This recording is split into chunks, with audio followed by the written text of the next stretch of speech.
Y hasta aquí David Páramo. David, ¿cómo te va? Buenas noches. Bien, Carlos, Bienvenido. ¿cómo estás? Un Bien, gusto estar gracias. contigo. Igualmente. Siguen acumulándose los datos económicamente positivos. Seguimos viendo que hace 3 años, cuando yo lo reté a usted a que me dijera dónde estaba la crisis, simple y sencillamente sigue sin haber un solo dato. La economía mexicana, Carlos, nunca ha estado en crisis durante este sexenio. De hecho, si todo se mantiene como hasta ahora, va a ser el primer sexenio desde 1970 que no haya una caída económica. O sea, que no haya por lo menos un año de crecimiento negativo de la economía, que haya una caída. Hoy vemos, el índice global de la actividad económica crece 0.2% respecto a mayo, un crecimiento acumulado del 2.2% anual. ¿Eso qué significa? El IGAE es el PIB adelantado, es el que nos enseña hacia dónde va a estar el Producto Interno Bruto. Si crece 2.2, debemos esperar que la economía mantenga este ritmo de crecimiento ligeramente superior al 2. Se da a conocer la inflación por primera vez en 10 quincenas. El resultado del crecimiento de los precios no hace que la inflación a tasa anual crezca. La inflación llegó al cierre del mes pasado al 6.33%. Y hoy que se da a conocer el dato de los primeros 15 días del mes, la inflación crece a una tasa anual del 6.28%. Yo he sostenido desde enero, Carlos, que la inflación podía tocar hasta un 6,5% y que a partir del segundo semestre del año iba a venir en caída permanente, que iba a venir en una caída continua. No es necesariamente un hecho que vaya a seguir bajando ya que ya se haya cambiado la tendencia. Podría no pasar. Pero sí podría tener un ligero... Si vemos los precios que aumentan ahora lo que vimos son paquetes turísticos, boletos de avión, o sea, como las cosas normales de esta época, y que la inflación podría ya ir disminuyendo. De las tensiones que teníamos en la economía, no hay ninguna que hoy preocupe.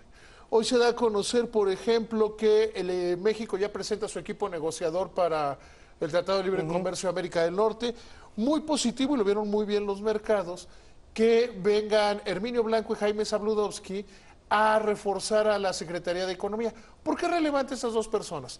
Herminio Blanco y Jaime Zabludovsky eran el 1 y el 2 del equipo negociador del Tratado de Libre Comercio de América del Norte y negociaron la parte más importante de los acuerdos comerciales de México. ¿Te acuerdas que la década de los 90 y era una fiebre por andar firmando tratados comerciales después del de América del Norte? Eran ellos. Entonces traes a dos personas que tienen una experiencia brutal en la negociación, y para el 4 de junio se reafirma que va a estar Moisés Calach y que Valentín Díez Morodo, quizá yo creo que el empresario más poderoso, de más prosapia dentro del mercado mexicano, que tiene menos filias y fobias, es quien va a estar ahí. Entonces, si vemos todos los datos de la economía, la inflación empieza a bajar.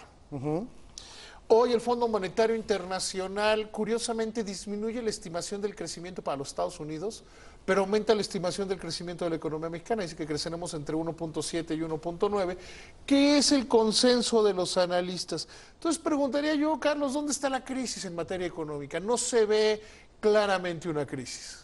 Sí, efectivamente, y como decía mi maestro de economía en la facultad, economía familiar, cuando tú vas al súper te das cuenta de que hay algunas cosas que suben, tú mismo lo has comentado y dices, bueno, pues no las compres ahorita, cómpralas cuando bajen de precio, y otras que bajan mucho, o sea, se nota mucho, yo lo mido mucho en la despensa. Es que eso, y además, Carlos, hay que hacerlo así. A ver, tenemos de repente el trauma del precio de los aguacates. Que los aguacates, que es un ejemplo buenísimo. ¿Por qué se pusieron tan caros los aguacates? Por el tipo de cambio, porque están de moda en Estados Unidos y en Europa. Entonces, al aguacatero mexicano produce en pesos, vende en euros, vende en dólares, pues vende menos aguacates en México que... Claro. Y no te pasa nada si dejas de comer unos días esa fruta. Carlos, siempre un placer estar contigo. Igualmente, amigo. David, gracias, te lo agradezco mucho. Nos vemos.